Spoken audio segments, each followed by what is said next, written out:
The Italian government has banned this island for decades, not because of pollution, not because of danger, because of what happened to the 160,000 people buried here. Some were buried alive, some were buried while still breathing. And the ones who went there to investigate, they came back changed. One investigator said he could not sleep for weeks. A nurse took her own life just from working there.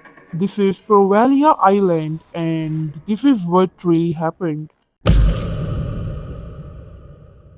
Okay, so first thing first, Povelia was not always scary. Like originally it was just a small, kinda normal island near Venice. People lived there peacefully, farming, raising families, doing normal stuff. Life was normal.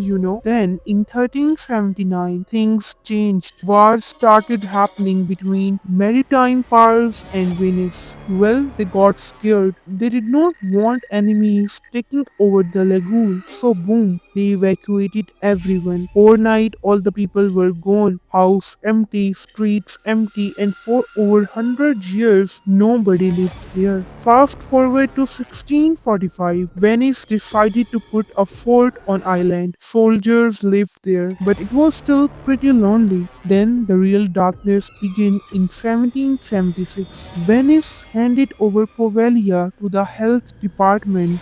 Why? Well, there were plagues all over Europe, and they were scared that sick people might bring the disease to other cities. So they turned Poveglia into quarantine island. And let me tell you, it was not just a stay here for a bit kind of quarantine. No, people who arrived there often did not leave alive. They were sometimes buried alive or burned, even if they were still conscious. Yeah, that's insane, right? Some scientists even say the soil still has plague bacteria. And rats? Oh man, rats thrive there. And well, some people say the spirit of those people never left. Okay, so once the plague was not as bad anymore, Povelka did not suddenly become a happy place. No, instead it became a mental hospital. And let me warn you, it was not a hospital like you imagine. Patients were not just treated poorly, they were experimented on. Lobotomies without anesthesia, freezing cold water, boiling baths, spinning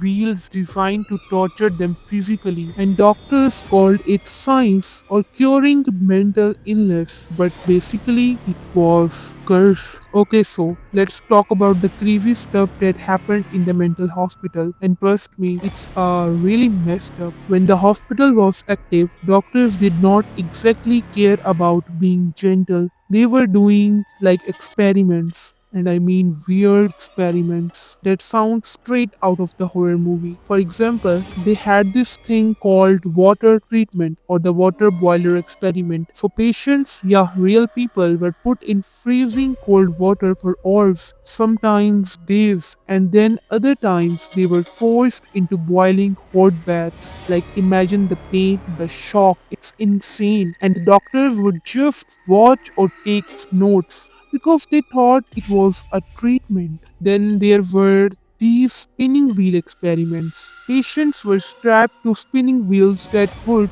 like literally exhaust them, make them dizzy, disoriented, sometimes even injure them. And the lobotomies, oh man, lobotomies were done without anesthesia. So yeah, people were awake, fully conscious, while their brain were being operated on. Crazy, right?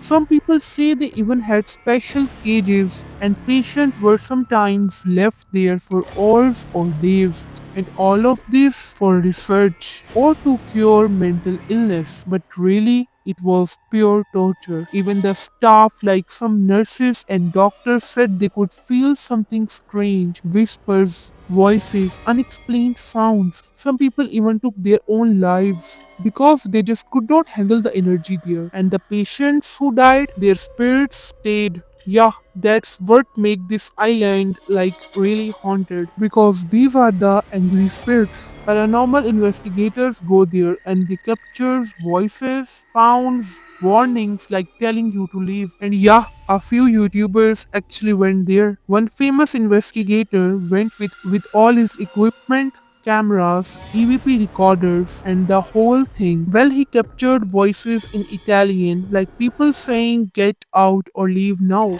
And after he came back, he said he literally could not sleep for days. Nightmares, anxiety just from being on that island. He even admitted he did not want to visit haunted places again. So basically, the hospital was not just scary because of experiments, but also because of paranormal activity. And get this, the government tried to sell the island, investors, companies, even hotels, but every deal failed. People just could not handle the energy there. So yeah, Ovalia is still empty and people are not rushing to live there. Now there's also books and records that survived, written by some people who were there. One book I think talks about the paranormal energy, the ghostly whisper, and some staff could not handle it. They described hearing voices, seeing shadows, and feeling like something heavy like a presence was watching them all the time. And the energy, it still felt even today. Alright guys, if you like this story, hit the like button, share it with your friends, and subscribe for more haunted stories. And remember, some places are better left alone.